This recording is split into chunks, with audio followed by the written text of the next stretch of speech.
Hello students, we are going to learn about habitat today. Okay, what is habitat? Every living things in the world needs a place to live and breed.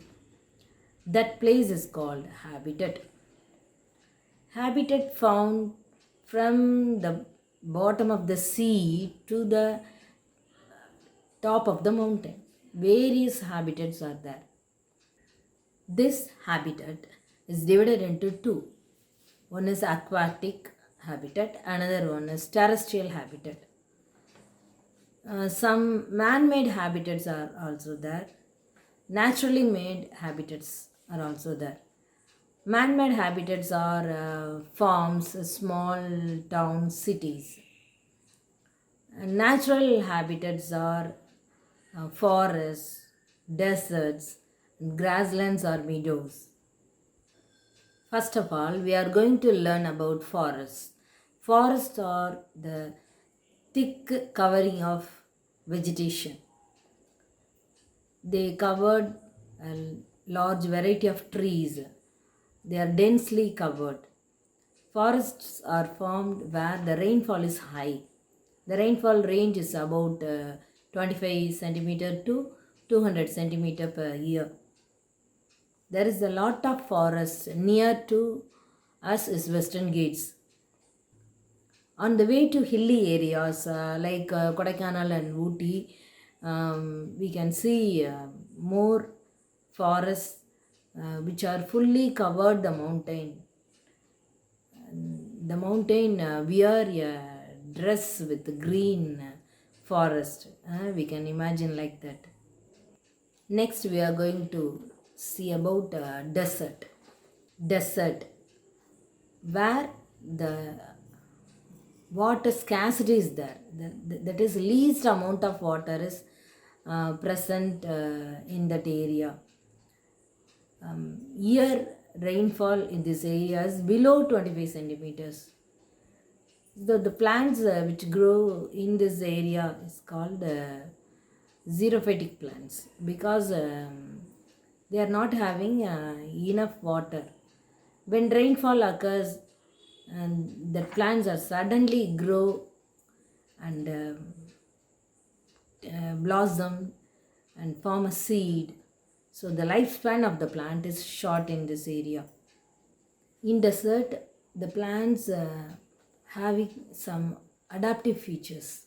That is, the plants which grow on desert area must produce lengthy roots because the roots are under the earth searching water for long area. Okay, then their leaf is also very small, or leaf is converted into spine because of arresting the loss of water through transpiration. Types of deserts are hot deserts, cold deserts, semi-hot deserts, coastal deserts. The example of desert plants are cactus, aloe vera. Next, we are going to learn about grassland habitat. In grassland habitat, what is grassland means? Grassland is an area where the vegetation is dominated by grasses.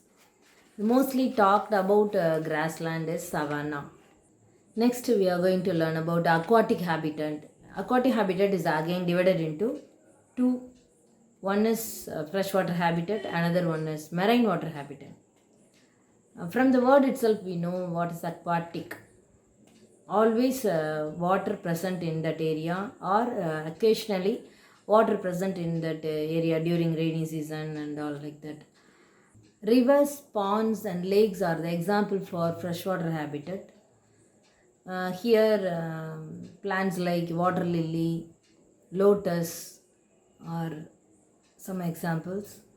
These plants are having long roots. Then the some stem part and the leaves are floating on the surface of the water, and they are having that is the stem and leaves are having air chambers where air is locked in. This is very helpful to float the plant on the surface of the water. Seawater habitat. The plants which grow in the salt water are called marine water habitat or seawater habitat. Large, lengthy seaweeds, sea grasses are some of the examples. Some sea plants or sea grasses are densely grow at the bottom of the sea. We will see in some films some swimmers or divers dive into the sea and take a video for the underground sea. We will see the underground sea has more algae also on the bottom of the seas, and that is above the rock on the bottom of the sea. These algae are different in colors, which make the under sea looks beautiful. Students, now we are going to learn about a special amazing one that is called adaptations. See, when cold attack us, we will use bed sheets in the night time. During rainy season, we can take umbrella or raincoats like that. So these are some adaptations by human beings. Plants are also having such types of adaptations. So due to live in a long period, plants are showing some special features in that, and that features are called adaptations. In this class, you are going to learn about 3 adaptations only. One is tendril climbers, another one is twinners, third one is thorns. The tendril climbers are the small, lengthy, hairy-like green color projections grow above the leaf or below the leaf. The plant stem is also weak. Tendril is a weak climbing organ present in some pure plants and bitter gourd. We'll see in our village garden. In sweet pears, leaflets are modified into tendrils. In bitter gourd, axillary buds are modified into tendrils. Some plants having weak stems, they can't grow lengthy. That plants need a support to climb high.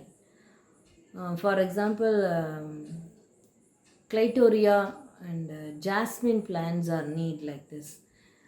Next one is thorns. Leaves of some plants modified into thorns. Example, opentia.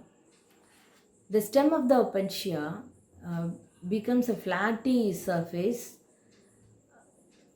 green stem, perform photosynthesis instead of leaf. Okay, leaf becomes spines. So you wonder about that, how the leaf is like this. The spine is a sharp spine with a light brown color. Why this happened means, opentia is a desert plant where a few amount of water only it has. So it don't want to lose its water through leaf. Leaf having large surface area. When sunlight falls on it, a leaf evaporates some water from it. So in order to cut the evaporation, the leaves are modified into spines, and the photosynthesis process is done by greeny stem. In agave plant, the sharp edge of the leaf becomes a thorn. You see in this diagram. In bougainvillea, in Tamil we call it kahida puchedi. In bougainvillea, we will see the stem has a sharp thorn. Okay, students, in this class we learnt about habitats, then some modifications. So we will see in next class. Thank you.